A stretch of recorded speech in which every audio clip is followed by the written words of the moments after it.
Нет никаких комментариев. Biz келуге күп балалы гаилә башлыгы капканы ябып куйды. Вафат булган кыз турында монда сөйләргә теләмиләр.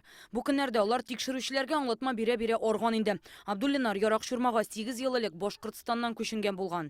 Безгә килгәндә аларның 5 бала бар иде, аннан соң бездә инде калганнары туды менә. Монда килгәч тагын 5 бала тапканнар, 10-нчысы былтыр туган. Шул бала 9 айлык кыз кисәк кенә вафат була. Без ачыклаганча 5 июль көнне әнисе аны төшке йокыга дип сарайга алып кирип сала. Үзләре башта шалтыратмадылар инде алар. Кешедән ишеткәннән соң шалтыраттым. Ничек булды Җәмилә дип, ул миңа бик кайгырайды инде, җылады инде ул.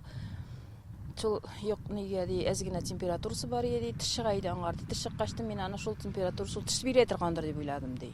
Шуннан соң теш бирә дип уйлагач ди, тукта әзрәк тынычланып китсен дип йокларга салдым. Йоклатырга йоклады ул ди. Шуннан бу моны видимо күпмедер карамагандыр инде күрәсең.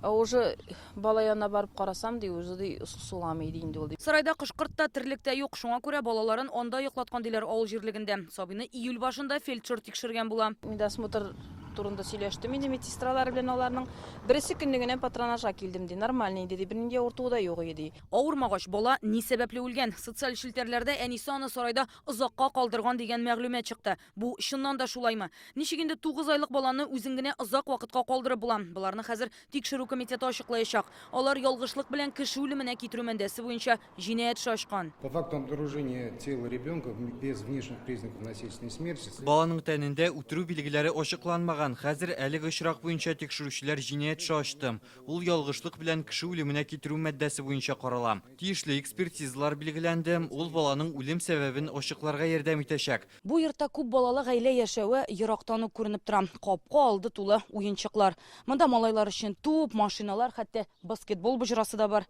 Ә кызлар өчен уенчык савыт-сабалар ята. Гомумән Абдуллинар гаиләсен авылда уңай яктан тасвирлыйлар. Эчмиләр, тартмыйлар, балалар белән даими шөгыльләнәләр диләр. Дөрес, бу гаилә ябык, аз сүзле була. Балалар мәктәптә бик әйбәт укыган. Санашалар, балалар да санаша. Аралашалармы күршеләр белән? Нигендә безне белән дә сөйләшәләр алар, күршеләр белән дә сөйләшәләр. Балалар да уйныйлар. Балаларны карыймысың менә ул әни кеше? Йөриме урамда алар белән?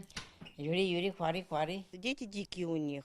Балалары бераз кыргырак аларның. Медпунктка килгәлиләр, шунда күрәм бик шуклар, шул ук вакытта бик акыллылар. Мәктәптә әйбәт укыйлар, күп укыйлар. Так, дети умные, конечно, у них, хорошо учатся.